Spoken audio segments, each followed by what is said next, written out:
नमस्कार दोस्तों, scary story in Hindi में आप सबका स्वागत है। आज की कहानी की तरफ बढ़ने से पहले आप सब चैनल को सब्सक्राइब कर लीजिए और अगर कहानी अच्छी लगती है तो प्लीज़ लाइक एंड कमेंट करना मत भूलिएगा। आज की कहानी एक ऐसे गांव की है जो कि आज बहुत ही बुरी स्थिति में है। ये बात है आज से 20 साल पहले की।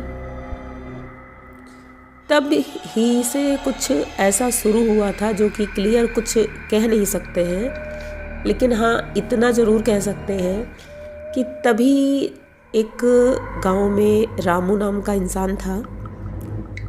उसके घर में ये शुरुआत हुई थी। उसकी गाय, भैंस, बकरी, उसके घर में बहुत सारे जानवर थे और धीरे धीरे उन जानवरों का मरना शुरू हो गया था। तो ये चीज़ें थोड़ा सा अजीब थी क्योंकि किसी को पता नहीं चल पाया था, डॉक्टर्स भी नहीं बता पाए थे कि उनके जानवरों को क्या हो रहा है। रामू बहुत परेशान रहता था। उसकी खेती नहीं थी, सिर्फ जानवर ही थे जो एकमात्र सहारा था, जिसका कि दूध बेच करके अपने परिवार का पालन पोषण करता था वो। हाँ, उनका गांव ज़्यादा बड़ा नहीं था, 15 घर रहे होंगे कुल, और 15 घरों में खेती सबके पास थी, बहुत अच्छी थी। हाँ, बस रामू के पास नहीं थी। और इनके घर में पता नहीं ऐसा क्या हुआ था कि धीरे धीरे करके जितने भी जानवर थे सारे मर गए थे। ये इनकी बीबी, इनके बच्चे सब भूख से बेहाल रहते थे। गांव वाले थोड़ी बहुत मदद कर देते थे और उसी से इनका जीवन यापन चल रहा था। कुछ दिनों तक तो ऐसा चला। उसके बाद एक दिन रामू की तबीयत खराब होने लगी और कुछ दिनों बाद जब वो ठीक नहीं हो पाए तो उनकी मृत्यु हो गई। और इस गम में उनके पिताजी और माताजी की भी मृत्यु हो गई। अब बचते हैं उनकी बीबी थी और 2 बच्चे थे। जब खाना नहीं मिलता है तो यही होता है, उनके दोनों बच्चे भी बच नहीं पाए। और ये दुख अब उनकी बीबी के सर पर बहुत बड़ा था। वो इतना परेशान रहने लगी, पागलों की तरह इधर उधर घूमने लगी थी। फिर पता नहीं, कुछ लोगों ने बताया कि वो कुछ दिनों से जंगल में जाती है और जंगल में काफ़ी टाइम तक रहती थी। पता नहीं वहाँ क्या करती थी। ये रात तक आती थी वापस और ना तो कुछ खाती थी ना पीती थी। लोग मदद भी करते थे लेकिन वो किसी से कोई मदद नहीं लेती थी। कभी गंदी चीज़ें खा रही है, जंगल की पड़ी हुई, या फल फूल खा लिए, पर ना तो कभी खाना बनाती थी ना कुछ। और रात में पता नहीं अकेले में बैठ करके ये कुछ पूजा पाठ करती थी। ये कुछ लोगों ने देखा और जब देखा तो उन्होंने यही सोचा कि शायद इसने कुछ टोना टोटका किया है अपने घर में, तभी ऐसा कुछ हुआ है। किसी को कुछ क्लियर पता नहीं था। इस वजह से एक बार लोगों ने इसे पकड़ लिया पूजा करते हुए और जंगल में ले जा करके उसको बहुत मारा था। मार करके वहीं छोड़ दिया था। उसके बाद से पता नहीं ऐसा क्या हुआ, या फिर उसी ने गुस्से में आकर के, या मतलब कुछ क्लियर नहीं था। लेकिन उसके बाद से पूरे गांव में हर एक इंसान के घर में जितने भी जानवर थे धीरे धीरे सब बीमार होने लगे। सबके खेत बंजर होने लगे। लोगों की किसानी का माध्यम बंद हो गया। सारे ट्यूबवेल सूखने लगे। लोग इतना परेशान हो गए थे कि किसानी करना भूल गए। जिनके घर में जवान बच्चे थे वो सब शहर की ओर भागने लगे। उन्होंने सोचा कि शहर में नौकरी करेंगे, ये ज़्यादा बेहतर है, क्योंकि गांव में अब तो खेती करना भी मुश्किल है, जानवर रह नहीं पा रहे हैं। लेकिन इसका कोई मतलब ये कह सकते हैं इसका कोई इलाज नहीं मिल पा रहा था कि इसका क्या इलाज है, आखिर ऐसा क्या हुआ है। कुछ दिनों बाद पता चलता है कि वो औरत जंगल में ही मरी पाई गई थी और उसका क्रियाकर्म भी नहीं हुआ था। जब सभी लोग शहर की ओर भागे थे तो गांव में वही बुजुर्ग लोग रह गए थे, जिनमें से एक बुजुर्ग दंपत था जिन्होंने कहा कि अब हमें कुछ न कुछ तो करना ही पड़ेगा। लेकिन ये भी मान्यता थी कि जो भी कुछ करने की सोचता है उसके साथ कुछ न कुछ तो गलत होता ही है। लेकिन इन्होंने कहा कि नहीं, अब हमें कुछ करना है। और पास के ही एक गांव में एक महात्मा आए थे। इन्होंने सोचा कि चलो हम वहीं पर जाकर उनसे मिलते हैं और उनसे पूछते हैं कि इसका क्या निवारण है, हम क्या कर सकते हैं जो हमारा गांव फिर से हरा भरा हो जाए, फिर से सब कुछ ठीक हो जाए। तो ये दोनों जब वहाँ पहुँचते हैं, उनसे पूछते हैं तो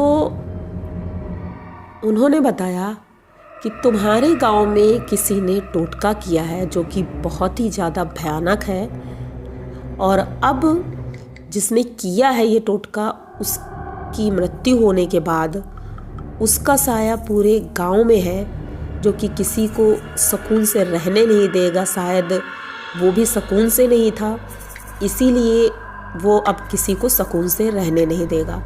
लेकिन उसे दूर करना बहुत ही मुश्किल है क्योंकि वो गांव छोड़कर नहीं जाएगी।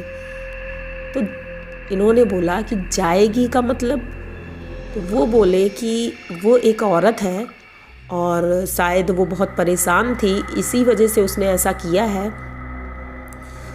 तो अब वो दोनों जो बुजुर्ग दंपत थे उन्होंने कहा, गुरुजी प्लीज़ आप हमारी मदद करिए क्योंकि हम चाहते हैं कि ये सही हो जाए, आप जैसा बोलोगे हम वैसा करेंगे। उन्होंने कहा ठीक है, मैं 1-2 दिन में गांव आपके आऊँगा और गांव को देख करके तभी बताऊँगा। तो ये दोनों गांव आ जाते हैं। सब कुछ ठीक था, रास्ते में भी सब कुछ ठीक था। ये अपने घर आते हैं, आते आते शाम हो जाती है और जैसे ही अपने घर जाते हैं तभी उन्हें महसूस होता है कि उनके घर में एक अजीब सी बदबू आ रही है पूरे घर से। अब ये असहनीय बदबू थी तो ये घर से बाहर आते हैं और अगल बगल पूछते हैं कि शायद किसी के यहाँ क्या कुछ गलत बना हुआ है खाने का, या किसी के यहाँ कुछ चीज़ सड़ी हुई है। ये क्योंकि इनका घर तो बहुत छोटा था तो इन्होंने सोचा शायद पड़ोस में कुछ हुआ हो। लेकिन सबके घर पता करते हैं तो सबके घर तो ठीक था। भाई सबके घर में सिर्फ बुजुर्ग लोग ही रहते थे, बच्चे थे नहीं, तो सब एक दूसरे की मदद भी करते थे। तो इन्होंने जब सबसे पूछ लिया, कुछ नहीं पता चला, तो उसके बाद ये दोनों अपने घर जाते हैं और वो जो दादी थी वो खाना बनाने लगती हैं। सबसे बड़ी बात, जब वो चूल्हे में खाना बना रही थी, वो रोटियां पीछे बगल में एक डब्बा रखा था उसी में रखती जा रही थी। वो उनसे थोड़ा पीछे ही रखा था डब्बा, क्योंकि लकड़ियों की वजह से थोड़ा दूर रखा था इन्होंने। जितनी रोटियां वो बनाती जा रही थी वो रोटियां उससे कम होती जा रही थी। ये सोचने का विषय था क्योंकि वो 2 लोग ही थे और ज़्यादा से ज़्यादा वो 8 रोटियां बना रही थी कि 4-4 रोटी बना लेते हैं और दोनों के लिए पर्याप्त है। लेकिन जैसे ही उन्होंने चूल्हा बंद करने का सोचा तो देखा कि उसमें एक भी रोटी नहीं है। ये बहुत ही ज़्यादा अजीब था। इन्होंने उनको बताया कि देखिए जी, ये रोटियां तो इसमें है ही नहीं। तो वो बोले, अरे तुम भूल गई होगी, तुमने बनाया ही नहीं होगा, उम्र हो रही है तुम्हारी।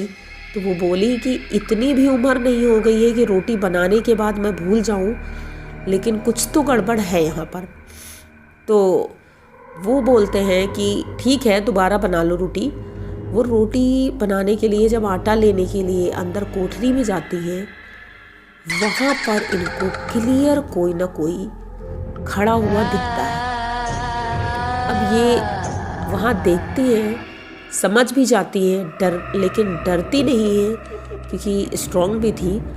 वो देख करके तुरंत उल्टा वापस आती हैं और अपने पति से धीरे से इशारे में बताती हैं कि अंदर कोई है।